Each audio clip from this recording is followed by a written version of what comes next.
একটা নতুন ঠিকানা, একটা নতুন ডেস্টিনেশন, একটা নতুন গল্প নিয়ে ভ্রমণ জুটি আবার এসে হাজির। আগের ব্লগেই তোমরা দেখতে পেয়েছো যে আমরা কচুয়া ধাম এসেছি। আর কচুয়া ধাম আসলে কি শুধু হয়? এই ভ্রমণ জুটি তো চায় যে অজানাকে নতুন করে খুঁজতে, এক জায়গায় গিয়ে অনেকগুলো জায়গাকে আবিষ্কার করতে। ঠিক সেরকমই একটা ভিডিও নিয়ে আমরা চলে এসেছি। দেখো, আমরা যখন কচুয়া ধাম আসি, সকালবেলায় আসি, ওখানে বাবাকে পুজো দিয়ে বেশ কিছুক্ষণ সময় আমরা কাটাই। তারপরে 12টা সাড়ে 12টার পর ভোগ প্রসাদ গ্রহণ করি। কিন্তু মাঝখানে ওই যে 2-3 ঘন্টা থাকে, সেই সময়টায় ওখানে বসে না থেকে যদি আমরা একটা টোটো বা ভটভটি ভ্যান ভাড়া করে সাইডটা ঘুরে দেখি কেমন হয় বলো তো। এই সাইট সিনে কী আছে, কিভাবে ঘুরবে, কত টাকা লাগছে আর কতক্ষণ লাগছে, এই সব ইনফরমেশন নিয়ে আজকে ভ্রমণ জুটি এই ভিডিওটা স্টার্ট করছে। কচুয়া ধাম থেকে মাত্র 5 কিলোমিটার দূরে রয়েছে আমাদের আজকের গন্তব্য ধান্যকুড়িয়া।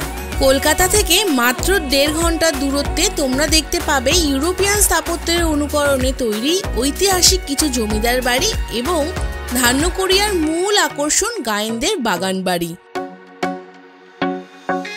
আশা করছি তোমাদের খুব ভালো লাগবে, কারণ কচুয়া ধাম এসে এই বসিরহাটে আরও অনেক জায়গা কি করে দেখবে এই ভিডিওতে, সেগুলো দেখতে পাবে।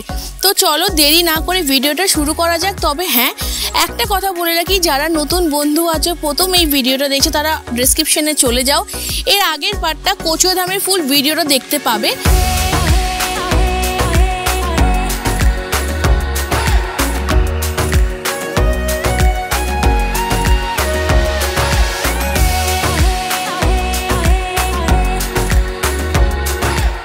তার সাথে সাথে এইটা সাবস্ক্রাইব করতে ভুলো না, কারণ কি এর পরেও কিন্তু আরও একটা পার্ট আসছে এই ভিডিওর। কারণ পরপর 3টে পার্ট নিয়ে কিন্তু আমাদের এই ভিডিও বা এই ব্লগের সিরিজটা রয়েছে। তো দেরি না করে ঝটপট সাবস্ক্রাইব করো, সবার সাথে শেয়ার করো, আর কেমন লাগলো কমেন্ট করতে ভুলো না।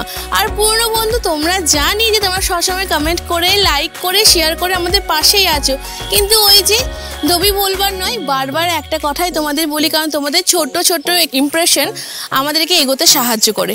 তো চলো, এই লাইক শেয়ার কমেন্ট খেলার সাথে সাথে আমাদের ভিডিওটাও দেখে নাও।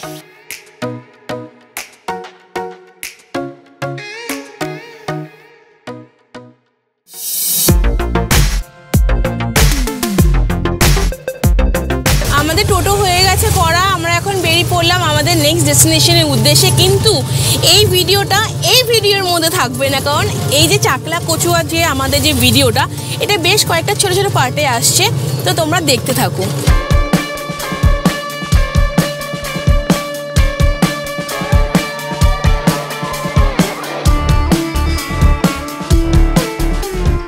তোমরা যারা লোকনাথ বাবার জন্মস্থান কচুয়া ধাম আসার প্ল্যান করছো বা করে ফেলেছো, তারা সাইট সিন হিসেবে ধান্যকুড়িয়ায় অবশ্যই ঘুরে যেও। আমরা এখন দাঁড়িয়ে আছি গায়েন জমিদার বাড়িতে বা গায়েনদের জমিদার বাড়িতে।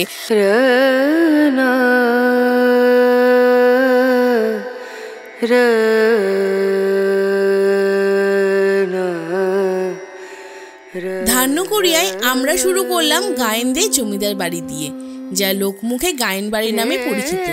হালকা গেরুয়া বর্ণের দ্বিতল বিশিষ্ট এই গায়েন বাড়িটি এলাকৃতি। এই জমিদার বাড়িটিকে ঘিরে রয়েছে বিশাল বাগান, যা এখনও মালিরা সুন্দরভাবে পরিচর্যা করে চলেছে। মেন গেটের বাম দিকে রয়েছে 3 তলা বিশিষ্ট সুবিশাল ওয়াচ টাওয়ার। এই জমিদার বাড়িটিতে অনেক সিনেমা শুটিংও হয়েছে। গায়েনদের এই বসত বাড়িতে এখন সেরকম কেউ পরিবারের সদস্য থাকেন না, কিন্তু দুর্গাপুজোর সময় পরিবারের সবাই এখানে এসে একত্রিত হন। মহেন্দ্রনাথ গায়েন এই জমিদার বাড়িটি তৈরি করেছিলেন প্রায় 200 বছর আগে। সাধারণত দুর্গাপুজোর সময় এই রাজবাড়ি খোলা হয়ে থাকে সর্বসাধারণের জন্য, আর এখন বন্ধ। তবে এখানকার যে 2জন কর্মচারী রয়েছেন বা মালিরা রয়েছেন, তারা বইটা খুলে দিয়েছিলেন, কিন্তু তার বদলে বলেছিলেন যে খুশি করতে হবে। বাট সেরকমভাবে খুশি করে আমরা দেখতে ইন্টারেস্টেড না, কারণ নিয়ম অবলম্বন করতে ভ্রমণ জুটি পছন্দ করে না। সে কারণে বাইরে থেকেই ভালো মতো করে আমরা দেখে এখন আমরা পরে রাজবাড়ির দিকে এগিয়ে যাই। আমরা এখন দাঁড়িয়ে আছি বল্লভ জমিদার বাড়িতে। এটিও প্রায় 200 বছর আগে কিন্তু নির্মাণ করা হয়েছিল।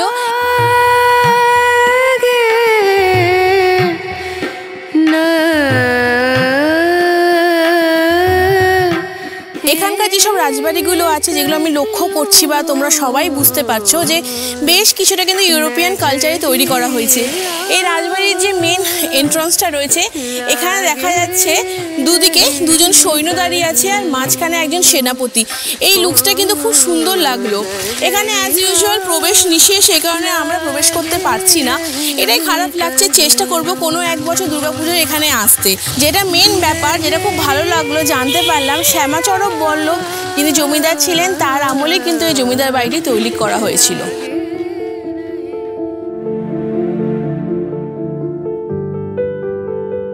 আমরা এখন দাঁড়িয়ে আছি ধান্যকুড়িয়ায় রাসমঞ্চের একদম সামনে।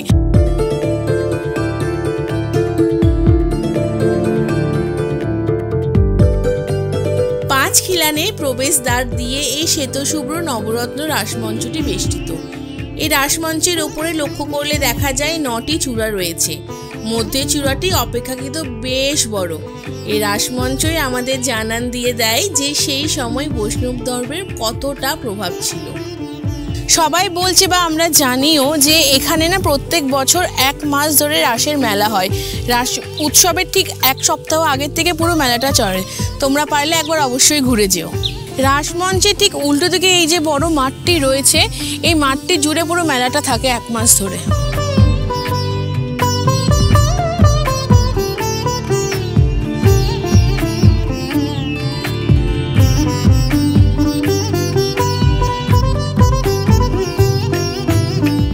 রাসমঞ্চ দেখে আমরা চলে এলাম সাউদের জমিদার বাড়িতে। 200 বছর আগেই পতিতপাবন সাউ এই জমিদার বাড়িটি নির্মাণ করেছিলেন। বাকি সব জমিদার বাড়ির মতন সাউ জমিদার বাড়িটিও কেয়ারটেকারের তত্ত্বাবধানেই রয়েছে। বছরের একবার দুর্গাপুজোর সময় জনসাধারণের জন্য এই বাড়ির গেট খোলা হয়। কালের বিপর্যয়ে এই বাড়িটির বেশ কয়েক জায়গা ভগ্নপ্রায়।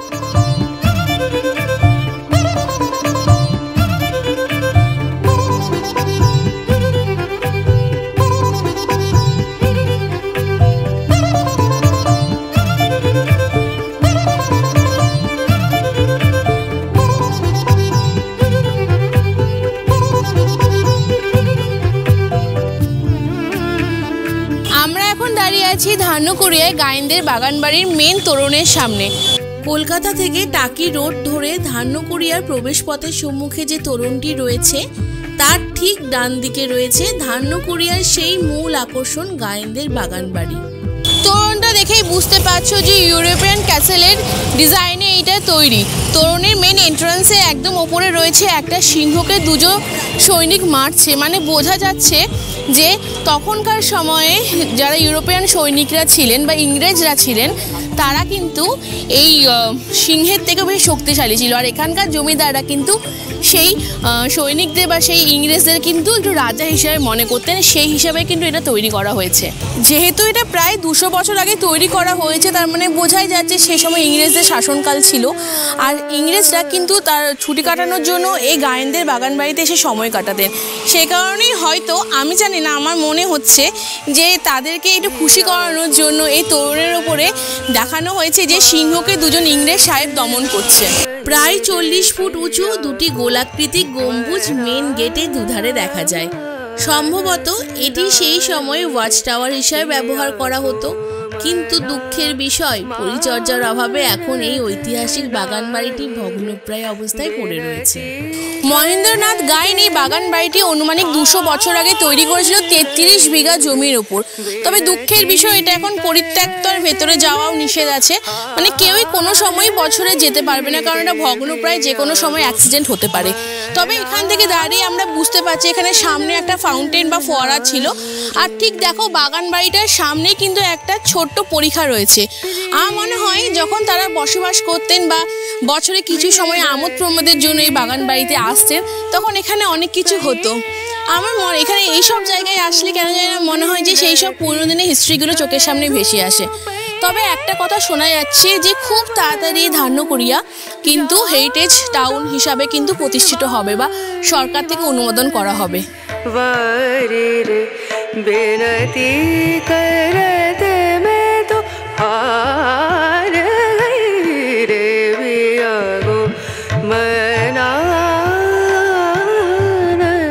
আমাদের আজকে ধান্যকুড়িয়ার ভ্রমণ এখানেই শেষ।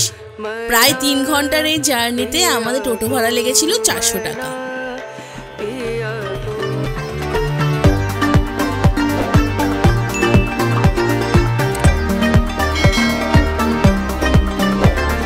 আজকের ভিডিওটি এখানেই শেষ, তবে আমাদের জার্নি কিন্তু শেষ নয়। এর পরের ভিডিওতে তোমাদেরকে নিয়ে যাব লোকনাথ বাবার মামা বাড়িতে। আজকের আমাদের এই গল্পের আসরটি কেমন লাগলো জানিও অবশ্যই। আজ তাহলে আসি, খুব তাড়াতাড়ি আবার দেখা হবে।